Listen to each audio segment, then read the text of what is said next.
Published, 7:32 Eastern Daylight Saving Time, the 21st of April 2018. Updated, 8:29 Eastern Daylight Saving Time, the 21st of April 2018. The football community is in mourning following the tragic death of former AFL star Shane Yarran. There was an outpouring of grief after news broke of the former Fremantle Dockers player's death on Friday following reports of a downward spiral in his life. The team have worn black armbands in Yarran's memory during their game against Western Bulldogs in Perth on Saturday evening. Scroll down for video. The football community is in mourning following the tragic death of former AFL star Shane Yarran. Troubled over 2 years, Yarran was charged with offences ranging from beating his girlfriend to driving away from police at 125 km/h. The 28-year-old's death at Seville Grove, in suburban Perth, is not being treated as suspicious. Fremantle President Dale Alcock said news of Yarran's death had been met with great sadness. On behalf of the players, staff and board of the Fremantle Football Club, we extend our deepest sympathy to Shane's family and friends, he said in a statement on Saturday. The AFL Players Association was also incredibly saddened to hear of Yarran's death. In 2017, Yarran, pictured, was jailed for 6 months after a high-speed chase. He pleaded guilty to charges including reckless driving to escape pursuit and driving without a valid license. Yarran, who leaves a young daughter, pictured together, joined Fremantle Dockers in 2015 but retired after just 6 games as he faced 2 assault charges. We send our heartfelt condolences to Shane's family and friends. Our thoughts are with them, Chief Executive Paul Marsh said in a statement. Fans spoke of their shock about the ex-player's death, describing him as a natural talent. Tributes were paid to Yarran on social media throughout the day on Saturday. One fan said, "So sad to hear about Shane Yarran. So young and such a natural talented footballer. Felt condolences to his family, friends and loved ones." Yarran, pictured right with Dockers teammates in 2016, was recently training with former club Subiaco and playing in the WAFL for Gospels in a bid to reignite his career and other wrote, R.I.P. Shane Yarran. You will never be forgotten for a lot of wonderful reasons. You're always a Docker mate. Rest easy. Upset that he didn't feel that there was any other way out than this.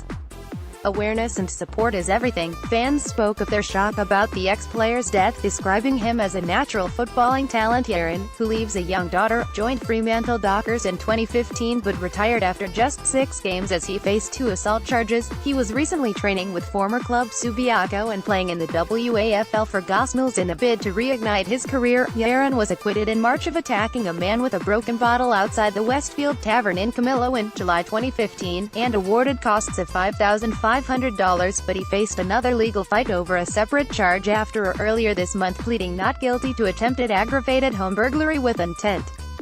Yarran had been battling a methamphetamine addiction but had been keeping fit and hoped to get back on the field with the club in the West Australian League. It is believed Yarran, pictured with his daughter, took his own life.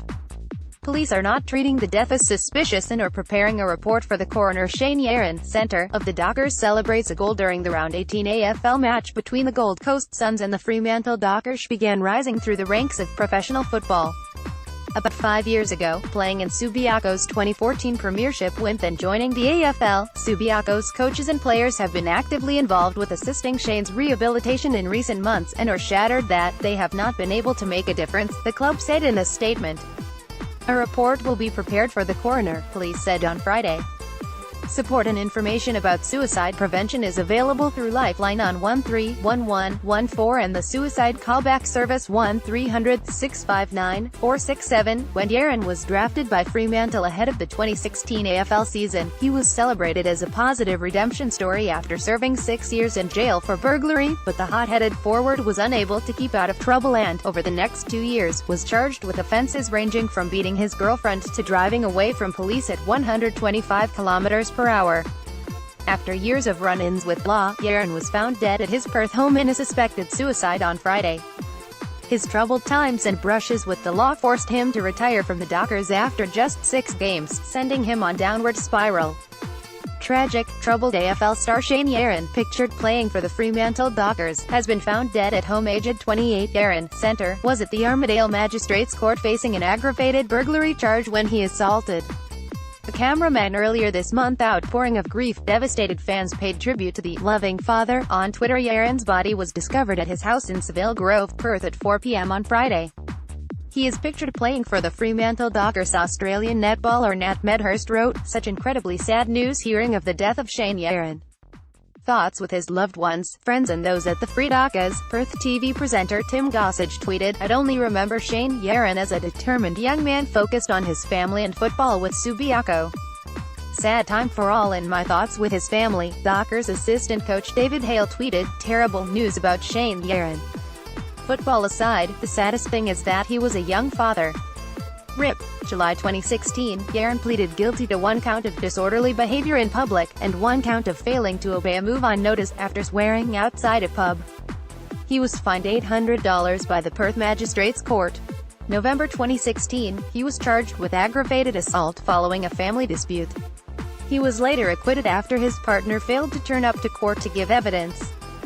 May 2017, Yarran was arrested for reckless driving after he jumped out of a moving car following a 125 km/h chase in a 60 km/h zone in Gosnells. He fled on foot but was found hiding in bush by police dogs. He pleaded guilty to reckless driving to escape pursuit and driving without a valid license and served 6 months in jail.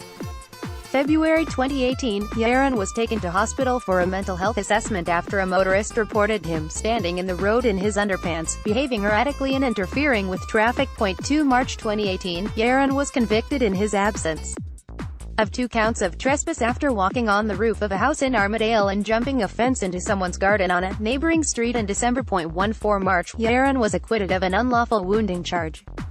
He was meant to face trial accused of stabbing a man with a broken bottle at a pub in July 2015 but was cleared after prosecutors decided not to offer any evidence, saying there was no reasonable prospect of a conviction. 6 April, Yarran threw a cameraman to the ground after walking from court where he faced an aggravated burglary charge. Footage captured at the Armadale Magistrates Court shows 2 journalists walking either side of the former Fremantle Dockers forward before he lashed out. 20 April, he ended his life at his home.